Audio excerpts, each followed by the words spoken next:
I don't know if Elliot Johnson, my friend, was hooked by that. That came out in 1989. Elliot, were you playing Legion Ball in 89? No, you were too young for Legion Ball in 89. I played T-ball, hit cleanup because they let everybody hit, and so the last guy hit, everybody just keeps running. All right, we got a pennant race to discuss. I think it's, first of all, there's only one division that is even really remotely close, and it's the Yankees and Orioles separated, I think, by 2 games in the loss column. But the wild card in the National League, you got 4 teams fighting for 3 spots with 2 games separating 1 from 4 in the loss column, with San Diego, Arizona, the Mets, and the Braves in that order. Right now, the Mets are ahead of the Braves by a game. Do you give the Braves or the Mets a better shot at claiming the 3rd wild card? The Mets, they've got momentum right now, Adam. The Braves have underperformed. Like, everybody expected them to do better because they were so banged up and did terrible in the first half, but it doesn't seem like they can get out of their funk, and I know they've been hurt, but everybody's always hurt, right? Right. Mets are 9-1 in their last 10. Lindor's playing out of his mind as a catalyst, which is great because it takes the pressure off everybody else. So I'll give Cohen some credit for paying him, even though he's relatively underperformed that contract so far. But this year's made it all worthwhile because he's going to get some MVP votes, and rightfully so, Adam. He's playing great. If the Braves have a better roster, but it doesn't really matter. You don't win on paper. And the Mets seem like they've got some momentum. I hope they can keep it going. They got a few more weeks here to try and bottle that up. But the NL West is incredible. The Diamondbacks keep outperforming everyone's expectations, Adam. The Padres do everything they can every year to sell the best draft picks they've got, with the exception of Jackson Merrill, who should win the Rookie of the Year. James Wood is now playing in D.C., so they've gotten 2 of the best players out of that 21 draft and have found a way to keep one that's making them win, and then packaging up the other to be able to make a run for last year. But so, I mean, I give them credit, but the Dodgers are always a behemoth over there. So I'm glad, in some ways I don't really love the expansion of the wild cards, Adam, because it waters down the 1-2 nature, but it does engage more fan bases for longer, and that seems to be having a positive impact on baseball. Yeah, the truth is that the American League wild card, we know the 3 teams that are going to be in the wild card. The Red Sox are too far out, and right now they are the 4th team. So they're just jockeying for position as much as anything. How much do schedules remaining matter? Because the Mets have 7 games left with the Phillies, 3 in Atlanta, and 3 in Milwaukee in their remaining, 17 games. They go to Philadelphia after they leave Toronto in a couple of days. The Braves have 4 with the Dodgers, but then they've got the Reds and Marlins on the road before finishing with the Mets and the Royals at home. The schedule definitely favors Atlanta. Well, so there's a number of different ways you can take that, Adam. So if you go back to 2011, if you remember the game 162 that the Rays beat the Yankees were already in and mailed in, okay? Right. I mean, they really had no business winning that game, but because they were resting Mariano and they were resting, their best guys, we were able to claw back and come back and win that. So you can look at both sides. You'll have teams that are resting up their regulars, getting ready for the playoffs. So in some ways it can be an advantage depending on each team's strategy. So if you have a team that's running away with it, they'll probably be more in playoff mode, just from a health standpoint. The teams that are clawing and fighting and doing everything they can to scrap and scrape their way into the playoffs, that's a completely different game and mindset, because every out matters. It's sort of like when the seconds are winding down at the end of a basketball game and every possession matters. That's kind of the way that those games end up going. And they're a lot more fun to watch and be a part of, but they're stressful. So it really just depends, Adam. You really don't know how it's going to shake out. But once teams start clinching, they'll ease up a little bit on the reins, on their quarter horses, if you will. And that can actually have a positive impact on teams that, if you only look at the winning percentage of teams going forward, it doesn't really tell you the whole story. Yeah, I actually think it's very possible that both the Mets and Braves make it because the Padres' schedule, and again, it's not all about the schedule, but the Padres' schedule down the stretch ain't easy. Right now, they're in Seattle. They go to San Francisco after this, and then after Houston and the White Sox come to Petco, they finish in L.A. and at Arizona, and I mean that's as difficult as any stretch of baseball. Maybe the Mets and Braves both make it at the expense of one of those teams in the West who have to play each other. Of course, we do have the Mets and Braves playing 3 times. Which team is set up in the National League, do you think? I mean, is it all about the Phillies and the Dodgers? Right now, yeah, unfortunately. But, again, the Diamondbacks snuck up on everybody last year, Adam. And right. But I would say both the Phillies and the Dodgers are built to play deep into the playoffs. Again, remember when the Nationals won? Nobody was expecting the Nationals to sneak up from that wild card and end up beating the Astros. Thank goodness they did. Mm-hmm. So you really don't know. In my opinion, you just want to be dancing.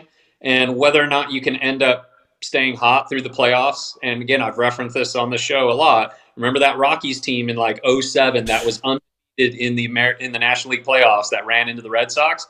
They were unbeatable until they stopped playing for like a week to wait for the American League side to finish up. And then, of course, they got swept by the Red Sox. But you can get hot as long as you're in. That's why I tend to enjoy what the Mets are doing. If you get hot at the right time, it's not always the best team that wins. Sometimes it's the hottest.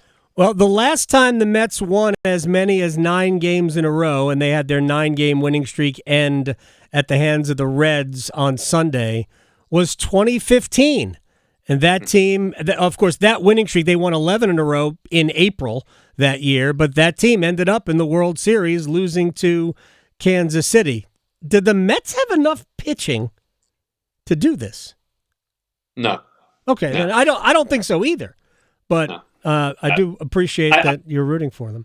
I mean, it can happen any point, any time, but I don't see it happening, Adam. I really don't. I mean, look, I know you're a Mets guy, and I have a lot of friends. I don't either. But I just don't see it happening. I actually, you and I have talked about this.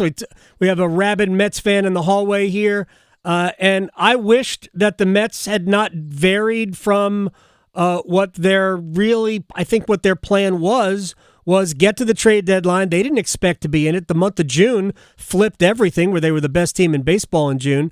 I thought they were going to trade Pete Alonso, maybe even find a taker for Francisco Lindor and just kind of reset it. They've got a bunch of really good young prospects. One of them, by the way, Mark Vientos, has been tremendous this year and maybe one of the best young catchers we've seen in a while in Francisco Alvarez. Does he remind you of anybody? Francisco Alvarez is like a young Salvador Perez.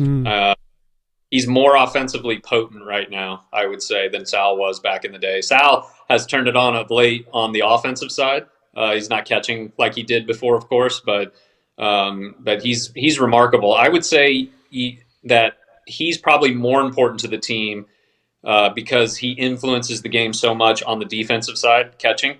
It seems like when he goes, the Mets go. I saw a breakdown from an Orioles fan when the Mets and the Orioles played and how Alvarez as a catcher was like essentially creating strikes off the exact same pitches that were being called balls against the Orioles simply through technique and how he caught the ball moving up into the zone and the Orioles catcher Adley Rutschman moving down from the zone. It was eye-opening to me. Real quick, Yankees and Orioles. Then I want your favorite in the American League over the last 3 weeks. They've been jockeying back and forth. Did the Yankees just have too much offense, even though Baltimore's a great hitting team too? I like the Orioles more, Adam. The Yankees are much older and the expectations are heavier, and they're really heavily skewed towards Judge and Soto. Judge is going to win the MVP, rightfully so. Mm-hmm. But I did see that this morning, if he played in Kansas City, he would only have 38 home runs and not 51. So keep that part in mind. Bobby Witt's having a great year, sure. But the Royals have faded so quickly. I like the Orioles more. I think they're hungrier. and I think that they can outperform once we get to the dance. We'll see who finishes up between those two, but both those teams are good. I think the Yankees have exceeded expectations. They got a bullpen that's a disaster. We'll see what happens with Clay Holmes and what they decide to do there. But the Guardians look really, really good. And of course, you have to deal with the Astros in the West. The AL West has been such a disappointment this year, Adam. It is amazing. We're going to have nobody. We have a good chance of having nobody finish over 600 with a 600 winning percentage. The last time that was done, I think it was like 2013, where we didn't have at least one team get over 600 ball. Right now, we have nobody on pace to win 100 games. I think the Phillies and Yankees, or Phillies and Dodgers, I think have the two best records, and they are on pace to win about 97. So we just don't have any great teams. But I think Manfred would say there's more parity. I'm sure he would be glad to say that. Pete Rozelle would say that. Sure.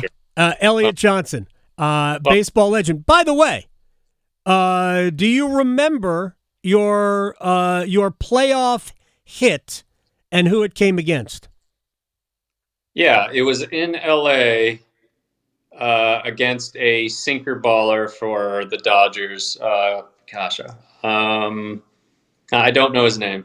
You're going to have to remind me, and then I've got two things before I let you leave, Adam. Who was it? It was Ronald Belisario. And it was a one-out triple. You scored the go-ahead run in that game against the Dodgers. Well, don't sleep on James Earl Jones in Sandlot, which is another one of the best. I never saw Sandlot. Oh my gosh, you're making a mistake. You got to watch it. Great movie. And then I've got to give a shout out to a happy birthday to one of your listeners today. My mom is turning 69 today, and I'm taking her to the Bulls game tonight. So hopefully everybody's tuning in. Happy birthday, Elliot's mom. I waved. Is she watching it on YouTube? Nah, she's listening on the radio. Well, happy birthday to Elliot's mom. Have a good time at the game tonight, sir. Appreciate your time always. I will talk to you soon. Thanks, Adam. Yeah, Elliot Johnson here on the Adam Gold Show.